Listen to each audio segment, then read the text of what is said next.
रतनपुर नाम के एक खुशहाल गांव में शंभू नाम का एक गरीब किसान रहता था। शंभू के पास अपनी कोई जमीन नहीं थी। वो दूसरों के खेतों में मजदूरी करके अपना घर चलाता था। उसकी बेटी गौरी शहर से अपनी पढ़ाई पूरी करके गांव लौटी थी। शंभू अपनी बेटी से बहुत मोहब्बत करता था, लेकिन उसकी गुर्बत हमेशा उसके रास्ते में आती थी। बेटा, तुम शहर से पढ़ लिख कर आई हो। मेरा दिल चाहता था कि तुम्हारे लिए कुछ अच्छा करूं, तुम्हें अच्छा खाना खिलाऊं, लेकिन इस साल काम बहुत कम है। पिताजी, आप फिक्र क्यों करते हैं? मैं आ गई हूँ ना। हम अपनी मेहनत से अपनी किस्मत बदलेंगे। आप बस हिम्मत मत हारिए। हिम्मत तो है बेटा, पर बगैर जमीन के किसान क्या करेगा? सुना है सेठ करोड़मल अपनी बंजर जमीन को ठेके पर दे रहा है, पर उसकी शराइत बहुत अजीब होती हैं। सेठ करोड़मल अपने बरामदे में आराम से बैठा है। उसका नौकर लालू भी वही है। आपने जो पिछले साल गरीब किसानों से अनाज लिया था, उससे हमारा गोदाम भर गया है और किसान बेचारे भूखे मर रहे हैं। अरे, ध्यान होना चाहिए। वो किसान मेहनत करते हैं और मैं ध्यान लगाता हूँ। इस साल मैंने एक नई शर्त सोची है। जो भी मेरी जमीन मांगेगा, मैं उसे मीठा और कड़वा की शर्त पर दूंगा। फायदा सिर्फ मेरा होगा। तभी शंभू हवेली में दाखिल होता है। राम राम सेठ जी। शंभू, कैसे आना हुआ? जमीन चाहिए क्या? जी मालिक, सुना है आप जमीन ठेके पर दे रहे हैं। अगर थोड़ा सा टुकड़ा मुझे भी मिल जाए तो मेरी बेटी और मेरा गुजारा हो जाएगा। जमीन तो मिल जाएगी शंभू, लेकिन मेरी शर्त बहुत साफ है। इस बार मैं फसल का आधा आधा नहीं करूंगा। तो फिर क्या शर्त है मालिक? शर्त यह है कि इस जमीन पर जो भी उगेगा उसमें से मीठा हिस्सा मेरा होगा और कड़वा हिस्सा तुम्हारा। अगर मंजूर है तो बताओ। मीठा आपका और कड़वा हमारा। ठीक है मालिक, मुझे मंजूर है। शंभू घर चला जाता है। शंभू घर आकर गौरी को शर्त के बारे में बताता है। क्या? सेठ ने कहा कि मीठा उसका और कड़वा हमारा? पिताजी, सेठ बहुत चालाक है। उसे पता है कि आप गन्ना या कोई फल उगाएंगे जो मीठा होता है, वो सब ले जाएगा और आपको सिर्फ फसल का कचरा मिलेगा। अब क्या करें बेटा, मैं तो अंगूठा लगा दिया, ये सोचकर के सेठ जी दया करके थोड़ा अनाज दे दें। तो फिर क्या उगाएंगे? इस जमीन पर करेले की खेती करेंगे। वो जायके में कड़वे होते हैं।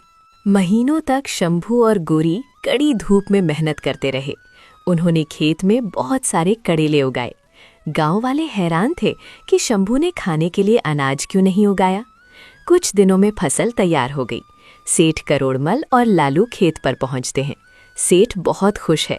उसे लग रहा है कि उसे बहुत सा गन्ना या मीठे फल मिलेंगे। ये क्या है? पूरा खेत तो करेलों से भरा पड़ा है। मालिक, यहाँ तो एक भी मीठी चीज नहीं है, सब कड़वा है। जी मालिक, और जैसा कि आप जानते हैं, करेला बहुत कड़वा होता है। शर्त के मुताबिक कड़वा हिस्सा हमारा है, इसलिए ये सारे करेले हमारे हुए। अब आप इस खेत में कुछ मीठा ढूंढ लीजिए, वो आपका है। मुझे धोखा दिया है। मैं इन करेलों का क्या करूंगा? धोखा नहीं मालिक, ये तो आप ही की शर्त है। आपने ही कहा था कि कड़वा हमारा। हमने तो बस मेहनत की है। अब हम ये कीमती करेले बाजार में बेचेंगे। सेठ गुस्से में पैर पटकता हुआ वहां से चला जाता है। शंभू और गौरी बहुत खुश होते हैं। कुछ दिन बाद शंभू फिर से खेती करने के लिए सेठ जी के पास जाता है। सेठ जी, मुझे खेती करने के लिए जमीन चाहिए। आपकी जो भी शर्त है वो बता दीजिए। शंभू, पिछली बार तुम जीत गए, लेकिन इस बार मैं तुम्हें गांव के पीछे वाला फलों का बाग देता हूँ। वहां तुम नए पेड़ लगाओ। जी मालिक, इस बार क्या शर्त है? इस बार की शर्त बहुत सीधी है। तुम पेड़ लगाओगे, मेहनत करोगे, लेकिन पेड़ के ऊपर का हिस्सा मेरा होगा और पेड़ के नीचे का हिस्सा तुम्हारा। ठीक है मालिक, मुझे मंजूर है। शर्त हारने के बाद सेठ करोड़मल की रातों की नींद उड़ चुकी थी। हार से ज्यादा उसे एक किसान की बेटी से मिली जिल्लत चुभ रही थी। अब वो ऐसी चाल बुन रहा था जो शंभू के खानदान को उम्र भर के लिए उसका गुलाम बना दे। लालू, वो लड़की शहर से क्या पढ़कर आई है? खुद को बहुत बड़ी तोप समझती है। पिछली बार उसने कड़वा मीठा कहकर मुझे ठग लिया, लेकिन इस बार मैं उसे ऐसा जाल बिछाऊंगा कि वो चाह कर भी नहीं निकल पाएगी। मालिक, इस बार ऊपर और नीचे वाली शर्त तो कमाल की है। पेड़ पर फल तो ऊपर ही लगते हैं। अब वो चाहे जो भी पेड़ लगाए, आम, अमरूद या जामुन, फल तो ऊपर की डालियों पर ही आएंगे। और शर्त के मुताबिक ऊपर का हिस्सा आपका, यानी फल आपके और उसकी जड़ें उसकी। बिल्कुल सही लालू, जड़ें तो मिट्टी में दबी रहती हैं। शंभू इन जड़ों का क्या करेगा? वो जड़ें खाएगा या बाजार में बेचेगा? इस बार तो उसकी सारी मेहनत मेरे गोदाम में आएगी। शंभू घर लौटता है और गोरी को नई शर्त के बारे में बताता है। शंभू बहुत डरा हुआ है। गोरी, मुझे लगता है इस बार हमसे बहुत बड़ी गलती हो गई। सेठ ने फलों का बाग दिया है और शर्त रखी है कि पेड़ के ऊपर का हिस्सा उसका और नीचे का हमारा। अब तू ही बता, पेड़ के ऊपर तो फल लगते हैं, अगर सारे फल सेठ ले गया तो हमारी साल भर की मेहनत मिट्टी में मिल जाएगी। हम जड़ों का क्या करेंगे? गोरी मुस्कुराकर कहती है, पिताजी, सेठ को लगता है कि फलों का बाग मतलब सिर्फ आम या अमरूद होता है। उसे ये नहीं मालूम कि कुदरत ने हमें मिट्टी के नीचे भी बहुत कुछ दिया है। क्या मतलब बेटा? पिताजी, आप बस गांव के बाजार से प्याज और मूंगफली के बीज ले आइए। हम इस बाग में ऐसे फल और सब्जियां उगाएंगे जो जमीन के नीचे बढ़ती हैं। पर बेटा, वो तो फलों का बार है। पिताजी, बाग वो होता है जहाँ मेहनत से कुछ उगाया जाए। सेठ ने पेड़ कहा है, पर ये नहीं कहा कि कौन से।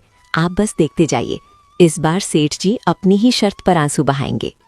अगले कुछ महीनों तक शंभू और गोरी ने इस बाग को जन्नत बना दिया। गोरी ने तकनीक का इस्तेमाल किया। उसने जमीन के ऊपर ऐसी बेलें और पत्ते फैला दिए जो बहुत हरे भरे दिखते थे। एक दिन गांव वाले पूछने लगे, अरे शंभू, इस बार क्या उगाया है? ऊपर तो सिर्फ पत्ते ही पत्ते नजर आ रहे हैं, फल कहाँ है? शंभू मुस्कुरा के बोला, भाई, फल आने में अभी वक्त है, बस देखते जाओ। कुछ दिन बाद सेठ करोड़मल वहां आया। हाँ भाई शंभू, वक्त पूरा हुआ, चलो शर्त पूरी की जाए। जैसा कि तय हुआ था, पेड़ और पौधों के ऊपर का सारा हिस्सा मेरा है। जी बिल्कुल सेठ जी, आप ऊपर का हिस्सा ले जा सकते हैं। सेठ गुस्से से बोला, अरे ये क्या बदतमीजी है? इन पत्तों में तो एक भी फल नहीं है। शंभू, फल कहाँ है? क्या तूने पहले ही चुरा लिए? नहीं मालिक, फल तो अभी वही हैं जहां उन्हें होना चाहिए। शर्त के मुताबिक ऊपर का हिस्सा आपका था, तो आप अपनी पत्तियां और घास ले लीजिए। अब नीचे का हिस्सा हमारा है। गोरी सुकून से बोली, नहीं मालिक, फल तो अभी वही हैं जहां उन्हें होना चाहिए। शर्त के मुताबिक ऊपर का हिस्सा आपका था, तो आप अपनी पत्तियां और घास ले लीजिए। अब नीचे का हिस्सा हमारा है। गोरी अपने पिता से बोई, पिताजी, खुदाई शुरू कीजिए। शंभू कुदाल उठाता है और जमीन खोदना शुरू करता है। जैसे ही मिट्टी हटती है, नीचे से चमचमाती ढेरों मूंगफलियां और बड़े बड़े प्याज निकलने लगते हैं। गोरी खुशी से बोली, देखिए मालिक, ये प्याज और ये मूंगफलियां, ये सब जमीन के नीचे उगी हैं। आपकी शर्त के मुताबिक ये सब हमारी हैं। आप अपनी घास फूस ले जा सकते हैं, वो आपकी जानवरों के काम आएगी। सेठ गुस्से से चीख पड़ा, ये धोखा है। तुमने जानबूझकर ऐसी फसल उगाई। गोरी ने जवाब दिया, धोखा हमने नहीं दिया मालिक, आपने दिया था। आपने सोचा था कि आप एक गरीब किसान की मेहनत छीन लेंगे। आपने शर्त रखी थी ऊपर और नीचे की, हमने तो बस आपकी शर्त का मान रखा।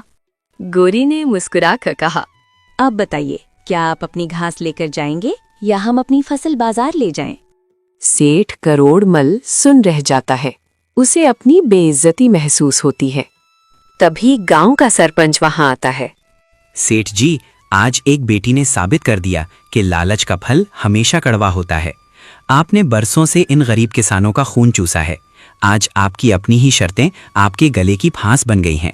अगर अब भी आप नहीं सुधरे तो पूरा गांव आपकी हवेली का बाइकआउट करेगा। लालू आहिस्ता से बोला, मालिक, बात बिगड़ गई है, माफी मांग लेना ही बेहतर है।